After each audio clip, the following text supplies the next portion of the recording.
Hello, my name's Paul and welcome to EPC. So today what I'm going to do is talk about the Samsung Odyssey G9, which we reviewed about 6 months ago. We did a review video, Charlie did the review video. If you want to know Charlie's opinion of this monitor, it's absolutely massive. And I also did an unboxing video and then Jay played a little bit of Star Wars Squadrons on it. Oh, that's what I'm talking about. So let me talk about some of the specs. It's a 1000R curve. The field of view is 106 degrees, which is absolutely amazing. That makes it 5120 by 1440p, which is not quite 4K, but pretty close. And it's the size of two 27-inch monitors. It's QLED, which means the colors are amazing, and they are amazing. And HDR 1000. It's 1ms and 240 Hertz. Now with the 240 Hertz, in our original review, we couldn't actually get the 240 Hertz out of it. There has been a hotfix since then, a firmware update, so you can get the 240 Hertz now, but you are going to need a pretty good GPU. I've got a 3080 in here, I've got 3080 at home. I do get 240 Hertz out of that. But yeah, you're going to need a pretty beefy GPU for that. So, a couple of things that we didn't like about it when we first opened it out the box was we found it a little bit wobbly. You can kind of see there, you kind of touch it a little bit and it kind of wobbles for ages. It's because the panel is so wide and the stand only connects in the middle here. It was always going to be wobbly, I guess. So it's just not something that necessarily bothers me day to day. If you did have, I don't know, a desk that is kind of wobbly, maybe it's something that would bother you, but for me personally, like I say, after all this time of using it, the wobbly stand just isn't something that's bothered me, except for when I'm trying to use the OSD.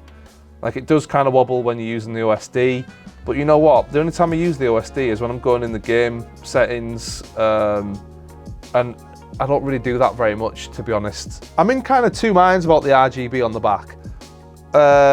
So while I'm at home, at first when I was at home I couldn't see the RGB because the monitor was up against the wall. I did actually turn my desk around, I'll get back into that in a second.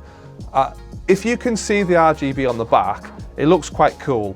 Does it affect my gameplay? Absolutely not. You know, up against the wall, does it, you know, put colours and stuff on the back of the wall? Not really. It's fancy, it's cool if you can see it. Doesn't really affect my life, but you know, it's nice if you can see it.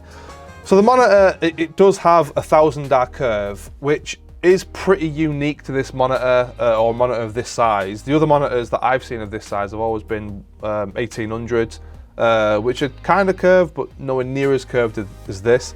It's fantastic for immersion, but at home, behind my desk is a window, and there's no amount of moving this thing around that will get rid of the glare from that window. It does have a 3H hardness, I think it's 3H hardness, panel coating, which is pretty good, but because of the curve, if there's a window behind you, you're just not getting rid of it. Unless you tilt all the way down like this and all the way up, and then it's just kind of ridiculous. So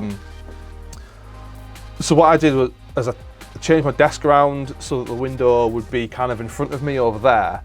So I guess the only thing now is to get into the gaming, and this is where this monitor really, really comes into play. So first thing I'm going to play, let's have a look. Tomb Raider. So as you can see, on sort of cutscenes and load scenes, it doesn't make full use of the entire screen. It kind of cuts off at the edges here. I guess that's just as they were developing the game, they didn't necessarily have this massive screen in mind. This is where this monitor really, really starts to come into play, is just the immersion factor.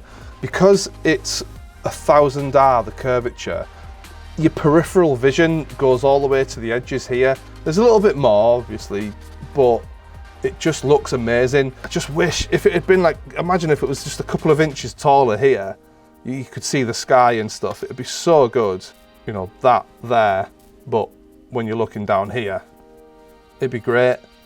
Hello, there's that man again. And for these kind of single player story titles, it's absolutely amazing. It's like you're in the game, if that kind of makes sense, just because it fills most of your peripheral vision. The immersion, there's nothing else like it that I've seen. And like I say, I've reviewed some other widescreen monitors. This one is the absolute best that I've seen, in my personal opinion, of all the widescreen monitors out there, 49 inches and bigger. So I've just turned on Counter-Strike, so I can show you a little bit of what those competitive games feel like on this monitor. You can get 240 Hz out of the right GPU, which when you're playing competitive titles is really, really good. However, it's all about FPS when it comes to competitive titles, isn't it, really? You know what, I do prefer a smaller monitor. You know, if you're going to play competitive titles, then probably a smaller monitor is the one for you. Does it add to the immersion? Yes. But is that kind of what you want out of a competitive title? Maybe not. You know, it does feel pretty good, you know. I guess it's what do you want to get out of your competitive titles? If you're a serious competitive gamer, you're probably never going to use a Samsung Odyssey G9 for competitive gaming. Sorry, mate. But if you are using competitive titles just for a little bit of fun, which is kind of what I do, it does still feel pretty good, to be honest. As you can tell, I don't play CSGO very often. So I'd definitely say for competitive titles, if you're like a casual competitive title player, someone like myself, it is still really fun to play a competitive title on this.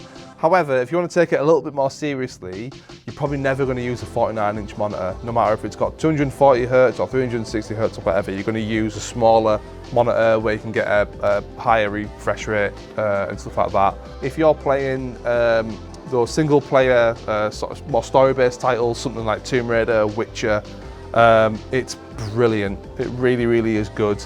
So would I buy this monitor again? For me, absolutely. I've really, really enjoyed playing with this monitor. I'm not a serious competitive gamer. I don't really play tons of esports titles. For me, gaming is all about just having a little bit of fun. Yes, I play a little bit of Warzone. Yes, I play a little bit of CSGO. Am I good at them? No.